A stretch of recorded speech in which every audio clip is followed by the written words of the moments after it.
호세아서는 하나님과 이스라엘 사이의 그 언약 관계를 결혼이라고 하는 것을 통해서 상징적으로 우리에게 말씀해 주고 계십니다. 그러니까 하나님과 이스라엘 사이에 언약 맺은 이 관계를 실상 우리가 정서적으로, 감정적으로 크게 느끼지 못하기 때문에 하나님께서 배신당한 그 고통이 얼마나 큰가 하는 사실을 우리에게 일깨워 주기 위해서 호세아 선지자에게 음란한 여인과 결혼하도록 그렇게 말씀하신 것이죠. 그러니까 호세아와 그 음란한 여인이었던 이 고멜 사이에 낳은 자식들이 실상 호세아의 그 자식이 아니고 음란한 자의 그 자식으로서 그렇게 판명되어졌을 때, 그리고 그 사실을 알았을 때 호세아 선지자가 갖는 그 비통함, 그 고통스러움이 얼마나 큰가 하는 겁니다. 그러니까 우리 아버지 하나님께서 이스라엘 백성들이 하나님과 맺은 언약을 파기하고 하나님 대신에 바알을 섬기고 이 세상의 우상을 섬기는 이것으로 인해서 당하시는 그 마음의 그 고통, 그 아픔을 하나님께서 호세아 선지자를 통해서 우리에게 말씀해 주고 있다는 것입니다. 그러니까 이제 이런 관계로서 우리가 이해를 했을 때 우리가 정서적으로 느끼는 그 고통이 있잖아요. 사랑하는 남편이 그 아내를 열심히 사랑하지 않고 다른 여자에게 눈을 돌렸을 때 그 아내가 당하는 그 고통이 얼마나 큰지, 또 그 아내가 남편을 온전히 사랑하지 않냐고 다른 남자에게 마음을 빼앗겼을 때 그 남편이 당하는 그 고통이 얼마나 크겠는가 하는 거예요. 우리 아버지 하나님께서도 택한 백성들이 하나님을 생명 걸고 사랑하지 아니하면 이러한 그 고통을 당하신다는 겁니다. 하나님께서도 우리를 그처럼 생명을 걸고 사랑하셨기 때문에 그렇다는 것이죠. 그래서 호세아 선지자가 고멜과 사이에 낳은 그 첫째 아들이 이스라엘인데, 왜 이스라엘이라고 이름을 지었는가 하면 이 이스라엘 땅은 실상 이스라엘 지역에 있어서 굉장히 비옥한 땅입니다. 넓은 그 평야이기 때문에 이 그 밀과 또 보리가 풍성하게 자라는 비옥한 땅이라는 겁니다. 그런데 이 이스라엘에서 아합의 가문의 그 모든 그 자손들이 다 죽임을 당했다는 거예요. 이 아합은 어떤 사람입니까? 북이스라엘 역사상 가장 악한 왕, 하나님을 대신해서 바알을 하나님으로 섬기도록 만들었던 왕이 아합 왕이라는 거예요. 그러니까 하나님께서 그 아합과 그의 모든 집을 이 이스라엘에서 심판하심으로써 하나님과 이스라엘 사이에 맺은 언약을 파기하는 언약적 그 심판으로서 아합 집안의 모든 피를 이 이스라엘 땅에 쏟아붓도록 그렇게 만드신 것입니다. 그런데 하나님께서 호세아 선지자를 통해서 주신 말씀이 그 이스라엘이라고 하는 이름을 주고 나서 하신 말씀이 아합의 집의 모든 피를 에후가 갚을 것이다, 그렇게 얘기를 에후의 집안에서 찾으리라, 이렇게 말씀하고 계십니다. 에후는 누구냐면 이 에후에 의해서 아합 가문이 진멸됐지만 에후의 그 증손자가 여로보암 2세인 겁니다. 여로보암 2세는 호세아 선지자가 지금 하나님의 말씀을 증거하고 있을 때 북이스라엘의 왕이라는 거예요. 그런데 여로보암 2세 때 하나님께서 엄청난 은혜와 복을 북이스라엘에 쏟아부어 주셨는데, 정작 여로보암 2세는 그것을 하나님께 영광을 돌리지 아니하고 이 모든 은혜, 이 모든 복이 다 바알이 우리에게 가져다 준 것이다, 이렇게 선언했던 것입니다. 그러니까 여로보암 2세 역시 아합이 갔던 그 길을 그대로 걷고 있는 거예요.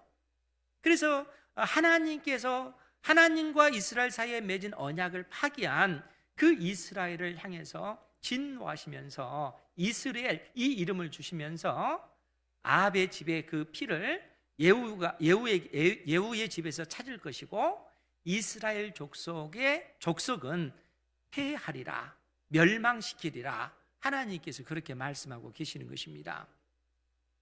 그러니까 북이스라엘을 하나님께서 아수르를 통해서 멸망시키시겠다라고 하는 심판의 말씀을 하나님께서 주신 것이죠. 그리고 나서 오늘 우리 본문의 말씀을 통해서 그 멸망당한 그 이스라엘을 하나님께서 회복시키실 것을 말씀해 주고 있는 것입니다. 그러면 하나님께서 그 이스라엘을 어떻게 회복시키실 것인가? 그리고 회복되어졌을 때 그날에 되어질 그 일들은 무엇인가 하는 사실에 대해서 말씀해 주고 있다는 거예요. 그러면서 크게 3번에 걸쳐서 그날에 이 표현이 언급되었는데 16절 말씀에 보면 여호와께서 이르시되 그날에, 즉 이스라엘을 회복시키실 그날에 그 얘기예요. 18절에서도 그날에는 내가 그들을 위하여 해서 이 그날 하나님께서 이스라엘을 회복시키실 그날에 되어질 일들에 관해서 지금 말씀해 주고 있다는 거예요. 21절 말씀에도 여호와께서 이르시되 그날에 내가 응답하리라 해서 또 그날을 언급하고 있습니다. 그러니까 멸망당할 그 이스라엘을 하나님께서 회복시키실 그날에 이스라엘이 누리게 될 그 복에 관해서 지금 말씀해 주고 있다는 거예요. 그런데 우리가 이제 이 말씀을 보기 전에 14절, 15절 말씀을 먼저 봐야 됩니다. 하나님께서 어떻게 이스라엘을 회복시키실 것인가? 어떻게 멸망당한 그 이스라엘을 회복시키실 것인가 하면 14절 말씀에 그러므로 보라, 내가 그를 타일러 거친 들로 데리고 가서 말로 위로하고 거기서 비로소 그의 포도원을 그에게 주고, 즉 하나님께서 이스라엘을 의인화시켜서 내가 그를 타일러 거친 들로 데리고 가서 말로 위로하겠다라고 그렇게 이야기합니다. 그리고 거기서 비로소 그의 포도원을 그에게 다시 돌려주겠다라는 그런 얘기입니다. 그러면은 이 말의 의미가 무엇이겠습니까? 지금 하나님께서 택한 백성 이스라엘을 타일러 거친 들로 데리고 간다라고 했을 때 여기서 거친 들은 광야를 이야기하고 있는 것입니다. 그러니까 거친 들로 광야로 하나님께서 이스라엘 백성들을 데리고 가서 거기서 말로 위로하시겠다는 얘기예요. 그리고 나서 하신 말씀이 거기서 비로소 그의 포도원을 그에게 되돌려 준다, 그 얘기입니다. 이 말이 무슨 얘기냐면 하나님께서 이스라엘을 회복시켜 주시겠다는 거예요. 포도원은 가나안 땅 자체를 상징적으로 이야기하는 것입니다. 그러니까 이스라엘이 멸망당해서 이방 땅으로 추방되어지고 이 가나안 땅은 이스라엘 땅이 아닌 거예요. 그런데 이방 땅으로 끌려갔던 이스라엘 백성들을 하나님께서 다시 회복시켜 주시겠다라는 그러한 얘기입니다. 그렇기 때문에 그러한 표현을 그를 타일러 거친 들로 데리고 간다, 그리고 거기서 말로 위로한다, 이렇게 표현하고 있습니다. 그러니까 이 거친 들은 광야이지만 실제적인 의미는 이스라엘 백성들이 멸망당해서 이방 땅으로 포로로 끌려간 그 장소를 이야기하고 있는 거예요. 이스라엘이 멸망당하고 이방 땅으로 포로로 끌려간 그 장소가 거친 들이요, 그 장소가 바로 그들이 처해 있는 그 비참한 그러한 장소로서 아골 골짜기라 이렇게 묘사해 놓고 있는 것입니다. 오늘 말씀의 제목이 아골 골짜기를 소망의 문으로라는 제목이에요. 아골 골짜기는 하나님께서 저주하신 곳입니다. 그 여호수아 7장 26절에 이 아골 골짜기가 나오는데 우리가 익히 잘 아는 내용입니다. 하나님께서 출애굽한 이스라엘 백성들을 가나안 땅에 들여보내시고 그 이스라엘 백성들이 제일 먼저 점령해야 될 그 성이 여리고성인데 하나님의 그 놀라운 은혜로 그 여리고성을 하나님께서 함락시키셨다는 거예요. 그러고 나서 공격한 성이 아이성인데 이 아이성에서 이스라엘 백성들이 대피하고 맙니다. 그리고 이로 인해서 이스라엘 백성들이 큰 충격을 받아요. 도대체 왜 하나님께서 우리에게 이런 실패를 주셨는가? 왜 하나님께서 우리를 대적하는 자의 편에 서서 우리를 심판하시는가? 이로 인해서 그 원인을 찾다 보니까 아간이라고 하는 사람이 하나님 앞에 범죄했다는 거예요. 하나님께서 이 여리고성을 함락시키면서 불태울 것들은 전부 다 진멸하고 태우고 또 하나님 앞에 드려질 것은 드리도록 그렇게 명령을 내렸는데 이 아간이라고 하는 사람이 시날산 외투 한 벌과 은 200세겔 또 금 한 덩어리를 몰래 숨겨서 착복했다는 거예요. 그러니까 거룩한 하나님의 그 백성의 그 진영에 죄가 들어온 거예요. 이로 인해서 하나님께서 진노하셔서 그 어떤 그 진노의 그 원인을 여호수아가 드러내고 보니까 아간이 이러한 죄를 범했다는 거예요. 그래서 그들이 한 행동이 뭡니까? 아간과 그의 아들들과 딸들과 소떼와 양떼와 나귀떼 그 모든 것들을 끌어내다가 이스라엘 백성들이 돌로 쳐서 죽이는 겁니다. 돌을 던지다 보니까 거기에 돌 무더기가 생긴 거예요. 그리고 그 돌 무더기를 아골 골짜기라 이렇게 일컬어졌다는 거예요. 이 아골이라고 하는 것은 괴로움 그런 뜻이라는 거예요. 그러니까 하나님의 백성들에게도 괴로움이고 또 아간 자신에게는 하나의 어떤 그 저주의 장소가 된 것이죠. 그러니까 아골 골짜기라고 하는 것은 하나님의 그 말씀에 불순종한 하나님과 이스라엘 사이에 맺은 언약을 파기한 언약적 그 저주 그 심판의 장소가 아골 골짜기라는 거예요. 그런데 오늘 하나님께서는 놀랍게 무슨 말씀을 해주시냐면 이 아골 골짜기로 소망의 문을 만들겠다는 거예요. 아골 골짜기를 소망의 문으로, 소망의 장소, 저주받았던 그 아골 골짜기 이 장소가 오히려 하나님 앞에 소망으로 나아가는 그런 문이 될 것임을 지금 하나님께서 말씀해 주고 있다는 거예요. 이스라엘 백성들에게 은혜를 베푸실 때 이러한 일들이 일어날 거라는 거예요. 그러시면서 하신 말씀이 뭡니까? 그가 거기서 응대하기를 어렸을 때와 애굽 땅에서 올라오던 날과 같이 하리라. 하나님께서 이스라엘 백성들을 회복시키실 때 이스라엘 백성들이 하나님 앞에서 마치 그가 거기서 응대하기를 어렸을 때와 애굽 땅에서 올라오던 날과 같이 하나님을 대할 거다는 거예요. 이스라엘 백성들이. 그럼 여러분, 이스라엘 백성들이 애굽 땅에서 올라오던 날, 그 거친 이 광야가 의미하는 바가 뭐겠어요? 이스라엘 백성들이 어렸을 때 그 광야에서 그들이 배운 것이 무엇입니까?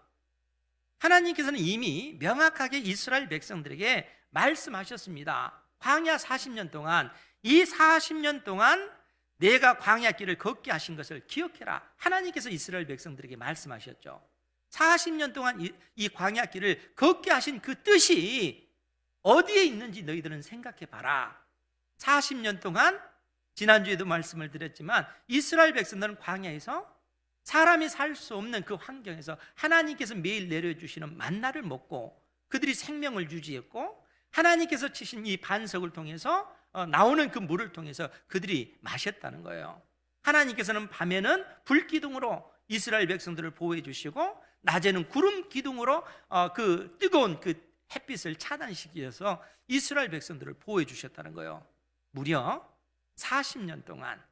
그러니까 이러한 삶을 통해서 사람이 살아가는 것은 하나님의 은혜로 살아간다 하는 이 가르침을 이스라엘 백성들에게 가르쳐 주셨다는 거예요. 그러면서 하나님께서 이스라엘 백성들을 가나안 땅에 들어보내시면서 하신 말씀이 뭡니까?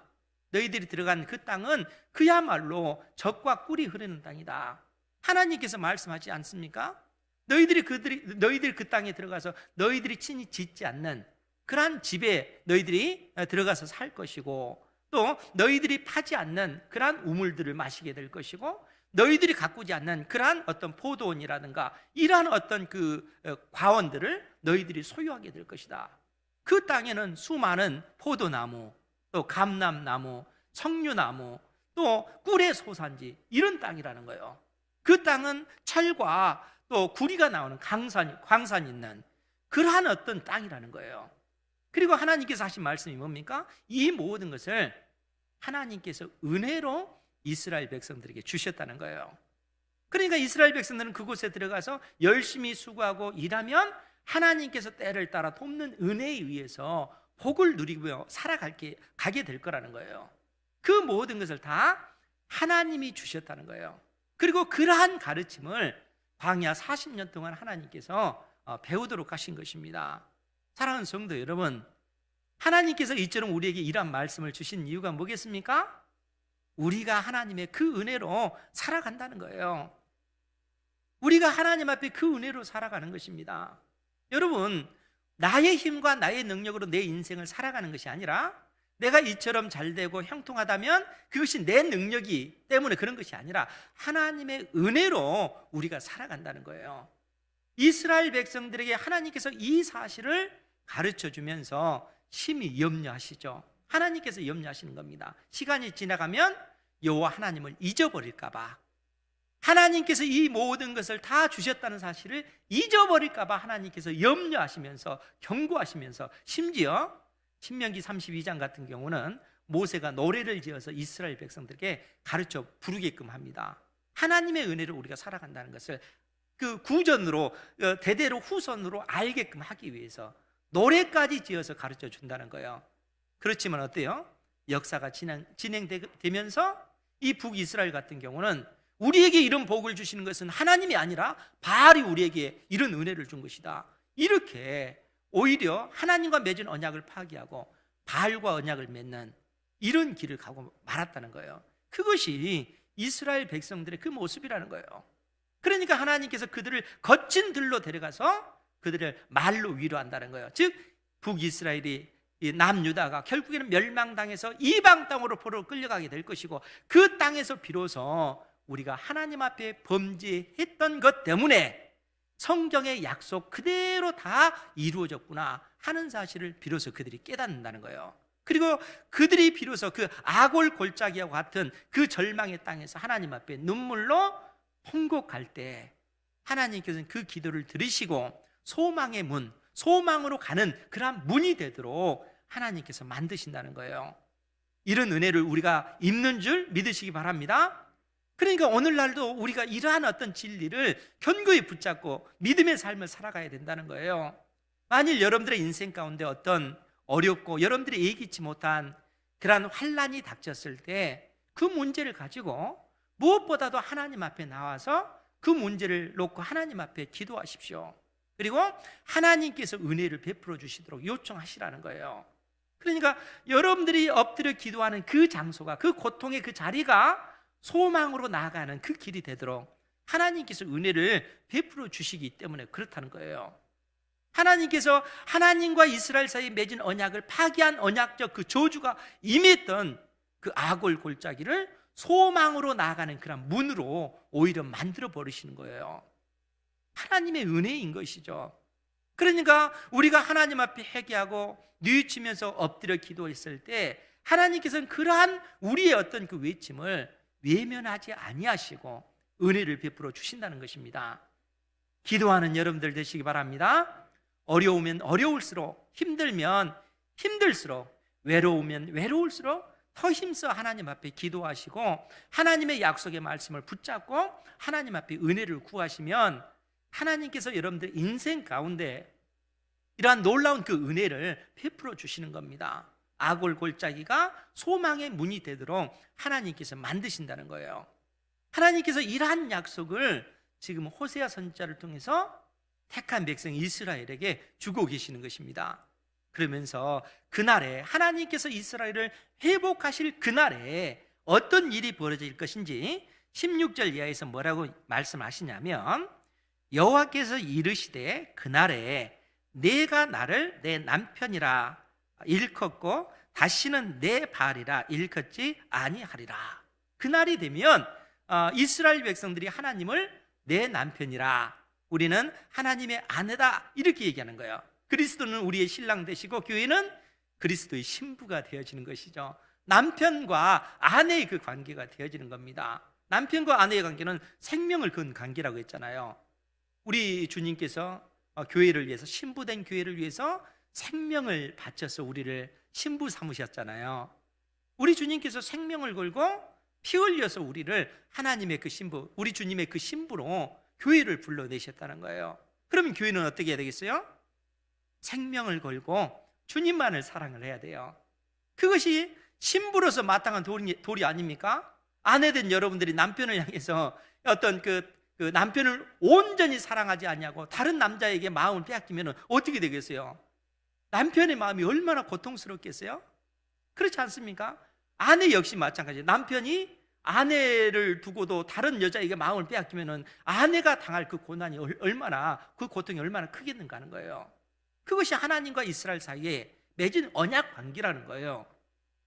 그러니까 그날이 되면 내가 나를 내 남편 이쉬라고 하는 단어인데 남자라는 얘기예요. 그런데 이제 결혼과 연관해서 이쉬라고 하는 단어는 남편이란 말로 쓰여지는 겁니다. 그러니까 그날이 되면은 하나님은 우리에게서 남편이 된다는 거예요. 우리는 하나님의 아내가 되고 택한 백성들은 그런 관계가 된다는 거예요. 그러면서 하는 얘기가 뭡니까? 다시는 내 바알이라 일컫지 아니하리라. 그러니까 그날에 내가 나를 내 남편이라 일컫고 다시는 내 바알이라 일컫지 아니하리라. 바알이라고 하는 뜻도 남편이라는 의미가 있습니다. 주인, 남편이라는 뜻이 있어요.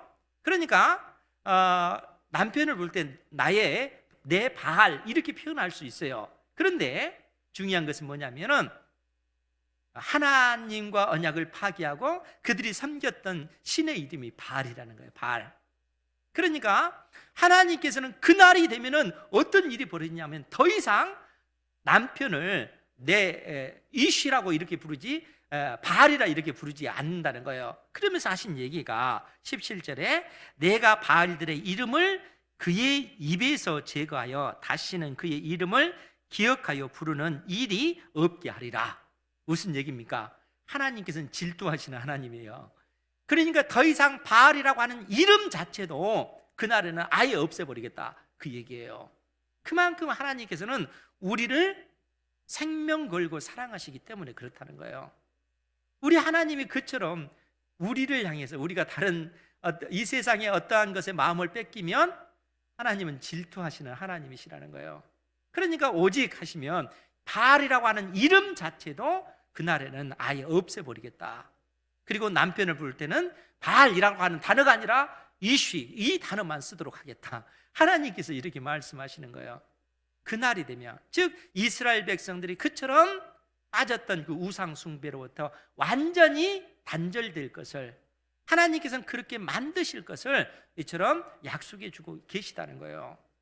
그날이 되면 이런 일들이 벌어진다는 거예요. 그러면서 또 하나님께서 뭐라고 말씀하십니까? 그날에 18절 말씀입니다. 우리 18절 말씀 같이 한번 볼까요? 시작. 그날에는 내가 그들을 위하여 들짐승과 공중의 새와 땅의 곤충과 더불어 언약을 맺으며 또 이 땅에서 활과 칼을 꺾어 전쟁을 없이 하고 그들로 평안히 눕게 하리라. 아멘. 하나님께서 그날에 새 언약을 체결하시겠다 하는 얘기입니다. 새로운 언약을 그날이 되면 새로운 언약을 체결하시겠다. 새 언약을 맺도록 하시겠다라는 얘기입니다. 무슨 얘기냐면 첫사람 아담의 범죄로 말미암아 이 땅이 저주를 받았습니다. 그래서 땅은 가시와 엉겅퀴를 내서 사람들이 먹고 마시는 그런 곡식이 마음껏 자라나지 못하도록 땅이 저주를 받은 것이죠. 땅뿐만 아니라 첫사람 아담의 범죄로 말미암아 온 우주 만물이 다 그 저주 아래 놓여 있게 됐다는 거예요. 그래서 우주 만물 아래 이 죄와 사망의 권세, 죽음이 온 세상을 지배하잖아요. 죽음이 지배하지 않는 것은 없습니다. 사람뿐만 아니라 동식물들 다 죽음의 이 권세가 다 지배하고 있는 겁니다. 그러니까 첫사람의 아담의 범죄로 말미암아 온 세상이 이러한 이 저주 아래 놓여 있는데 그날이 되면 이러한 어떤 저주가 제거될 것을 하나님께서 말씀해 주고 있다는 거예요. 그렇기 때문에 그날에는 내가 그들을 위하여 들짐승과 공중의 새와 땅의 곤충과 더불어 언약을 맺으며 또 이 땅에서 활과 칼을 꺾어 전쟁을 없이 하고 그들로 하나님의 택한 백성들로 평안히 눕게 하리라. 더 이상 이 땅에는 전쟁도 없는, 이처럼 어떤 분쟁하고 다투고 하는 그러한 일도 없는 그날에 하나님의 그 나라가 이루어질 때 이런 일들이 벌어지게 될 거라는 거예요. 하나님께서 이러한 약속을 해주시는 겁니다. 그러면 이러한 새 언약이 어떻게 체결되겠습니까? 어떻게 이러한 어떤 관계가, 또 우주적인 어떤 대변화가 나타날 수밖에 없을까요? 성경은 19절에서 뭐라고 얘기를 하냐면, 내가 내게 장가를 들어, 하나님께서 우리에게 장가를 드시겠다는 겁니다. 우리를 신부 삼으시겠다는 거예요. 그리스도께서 신랑 되시고 그리스도의 피값으로 신부로 교회를 택하시겠다는 겁니다. 내가 내게 장가를 들어 영원히 살되 공의와 정의와 은총과 긍휼이 여김으로 내게 장가를 들며. 그러니까 하나님께서 우리와 택한 백성들에게 이 결혼식을 제안을 하는데, 이 결혼식이 어떻게 체결되어지냐면, 이 하나님께서 우리에게 장가 드는 그 몫으로 가져온 것이 공의와 정의와 은총과 긍휼이 여김으로 우리에게 장가를 들겠다는 거예요. 여러분, 공의와 정의, 이 단어가 사실 구약 성경에 굉장히 많이 등장해요. 공의라고 하는 것은 공평함을 의미하는 것입니다. 정의라고 하는 것은 정당한 것을 의미해요. 그러니까 무슨 얘기냐면, 하나님께서는 택한 백성 이스라엘과 언약을 체결하실 때 언약의 조건이 있는데, 언약법이 있는데, 이 언약법에 근거해서 택한 백성들을, 아내를 대한다는 거예요. 그것이 뭡니까? 이 공평이라고 하는 건, 만약에 택한 백성들이 하나님 앞에 범죄했을 때 하나님께서는 우리를 사랑하시니까 이 죄에 대해서 어떤 대가를 묻지 않으실까요? 그렇지 않다는 거예요. 범죄한 인생에게 하나님께서는 반드시 그 죄에 대한 대가를 하나님께서는 물으시는 것입니다. 그것이 공의예요. 그것이 바로 정의라는 얘기입니다. 하나님께서는 우리를 사랑하시기 때문에 무조건 다 용서해 주는 것이 아니라 반드시 죄를 범하면 이 죄에 대한 그 대가를 하나님께서는 물으신다는 거예요. 그것이 공평과 정의라는 얘기입니다. 그런데 하나님께서는 이 공평과 정의만 가져온 것이 아니라 또 무엇을 가지고 오신다고요? 은총과 긍휼이 여김을 가지고 우리에게 오시겠다는 거예요. 그러면은 은총과 긍휼이 여김은 뭡니까? 하나님께서 무작정 우리를 용서해 주시는 용서의 의미가 이 속에 담겨져 있습니다. 그러니까 이 표현을, 신약적인 그 표현을 빌자면 은혜와 진리라고 하는 단어라는 거예요. 진리라고 하는 것이 공평과 정의의 내용의 의미를 품고 있는 겁니다. 그리고 그 은혜라고 하는 건 무작정 용서해 주시는 하나님의 그 은혜를 얘기하는 거예요. 그 구절 여러분들 생각납니까? 은혜와 진리라고 하면 우리 찾아보도록 하죠. 익히 잘 아는 말씀인데, 요한복음 1장 14절 말씀입니다. 요한복음 1장 14절 말씀, 우리 한 목소리를 같이 한번 보죠. 시작. 말씀이 육신이 되어 우리 가운데 거하심에 우리가 그의 영광을 보니 아버지의 독생자의 영광이요 은혜와 진리가 충만하더라. 아멘.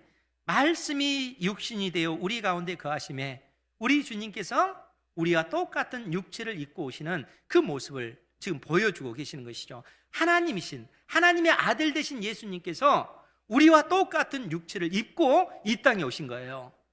그러면 여러분, 왜 예수님께서 우리와 똑같은 육체를 입고 이 땅에 오신 것입니까? 그것은 우리를 대표하기 위해서라는 거예요.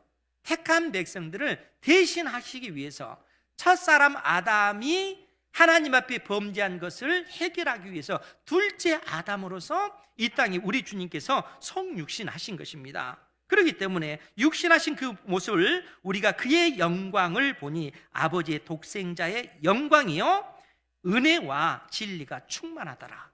예수님의 몸에 하나님의 그 은혜, 하나님의 그 진리가 충만하다는 거예요. 언약적인 용어입니다. 은혜와 진리는 언약적인 용어예요. 예수님의 몸에 은혜와 진리가 충만하다는 거예요. 그러면 이 진리라고 하는 것이 무엇이었습니까? 공평함이라고 했잖아요. 공의, 정의라고 얘기했지 않습니까? 하나님 앞에 범죄한 이스라엘 백성들이 어떻게 하나님 앞에 은혜를 입을 수 있겠습니까? 만약 우리가 죄를 지으면 이 죄에 대한 대가를 하나님께서는 반드시 물으시는 겁니다. 그런데 놀랍게도 그 죄의 저주를 우리가 받아야 되는데 예수님께서 십자가에 못 박혀 죽으심으로써 택한 백성들을 대신해서 예수님께서 하나님의 그 저주를 십자가에서 감당하신 것입니다.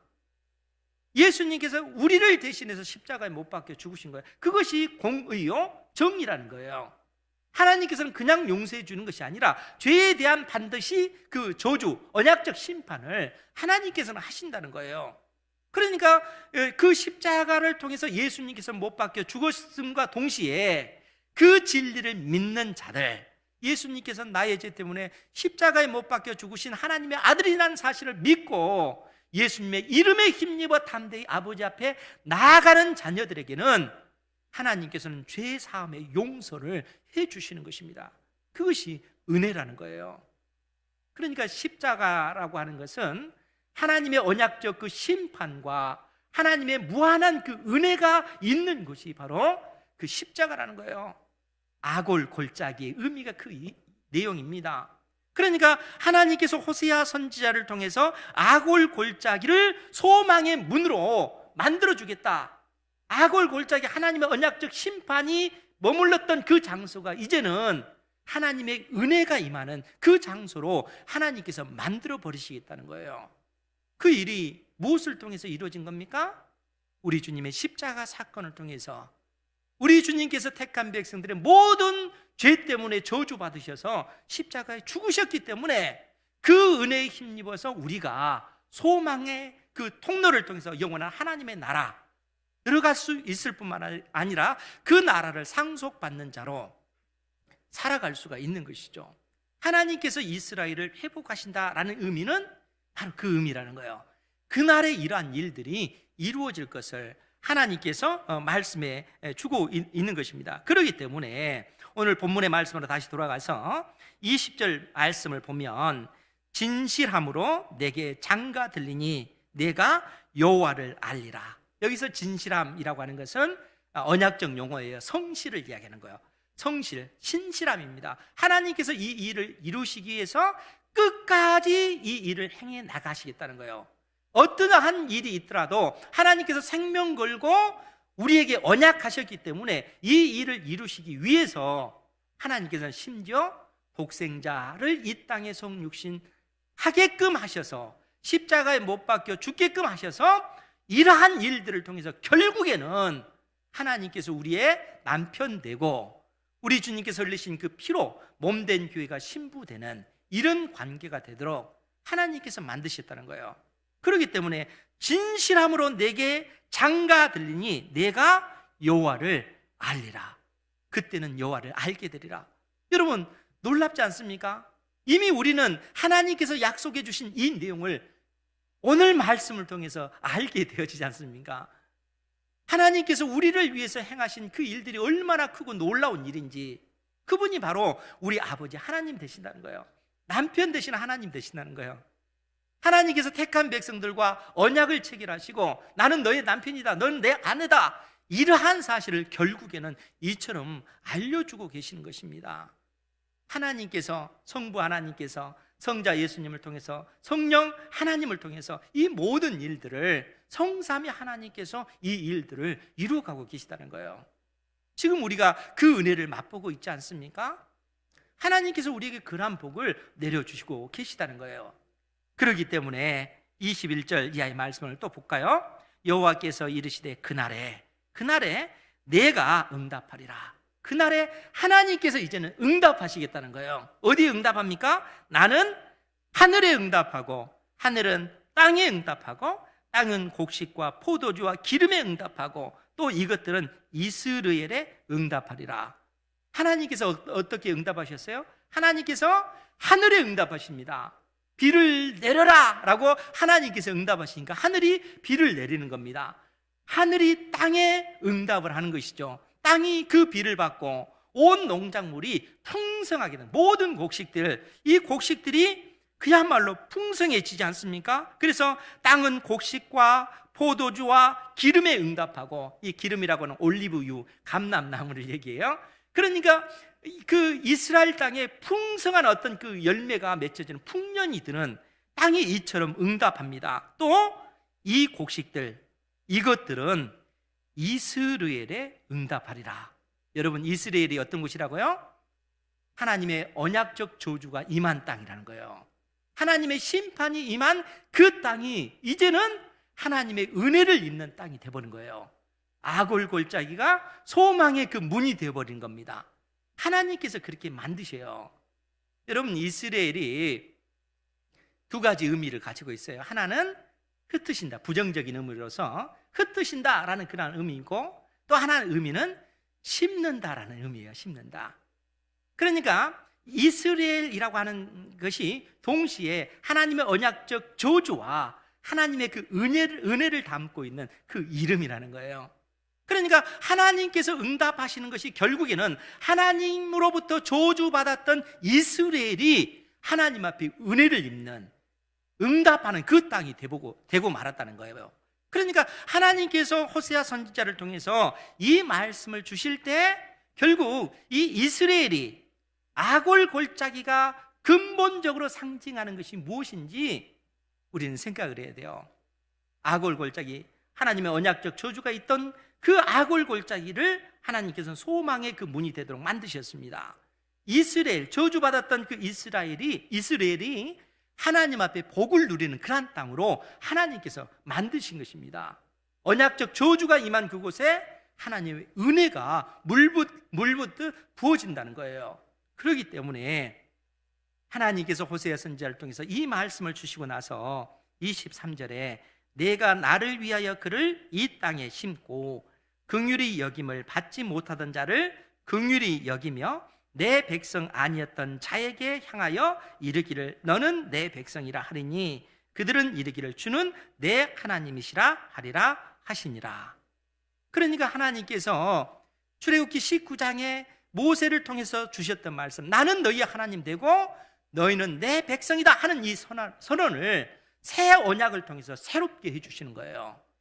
하나님께서 새 언약을 이처럼 체결해 주시는 것입니다. 그러면 여러분, 그 이러한 어떤 새 언약이 체결되어진 그 어떤 그 이유, 그 근거가 어디에 있겠어요? 바로 그 아골 골짜기가 소망의 문이 된 것이고, 이 이스라엘이 하나님 앞에 은혜를 입는 땅이 됐기 때문에 그렇다는 거예요. 언약적 그 저주가 임했던 그 땅이 하나님 앞에 은혜를 입는 그 장소가 됐기 때문에 그렇다는 거예요. 그러니까 아골 골짜기나 이스라엘이나 근본적으로 가리키고 있는 것은 우리 주님께서 십자가에 못 박혀 죽으신 그 십자가를 의미하고 있는 거예요. 그 십자가를 통해서 하나님께서는 택한 백성들의 모든 죄를 짊어지시고 우리 주님께서 십자가에 못 박혀 죽으셨고, 하나님의 그 진노, 하나님의 저주를 예수님께서 몸소 다 받으신 것입니다. 그리고 그 은혜에 힘입어서 우리가 하나님의 자녀가 됐다는 거예요. 그래서 하나님은 우리의 하나님 되시고 우리는 하나님의 백성이 된 이 언약이 선언되어지고 있는 것입니다. 사랑하는 성도 여러분, 우리가 그 은혜를 입은 줄 믿으시기 바랍니다. 이 은혜 안에 있다는 거예요. 그러니까 하나님께서 주의 말씀을 통해서 풍성하게 하나님께서 우리를 위해서 일하신 그 일들이 어떤 일들인지 이처럼 알려주고 계시다는 거예요. 여호와를 알아가시기 바랍니다. 힘써 여호와 하나님을 알아가시고 하나님께서 택한 자녀인 나를 위해서 행하신 일들이 얼마나 크고 놀랍고 상상할 수 없는 그러한 일들인지 주의 말씀을 통해서 배워나가야 될 것입니다. 그러할 때만이 우리의 인생이 이 땅에서 아버지 하나님의 그 기쁘신 그 뜻을 이루어가는 삶을 살아가게 될 것이고, 여러분들의 개개인의 인생뿐만 아니라 가정이 하나님의 그 영광을 드러내게 되는 것입니다. 이러한 삶을 살아가는 우리 은행교회 모든 성도 되시기를 주님의 이름으로 축원드립니다. 기도하겠습니다.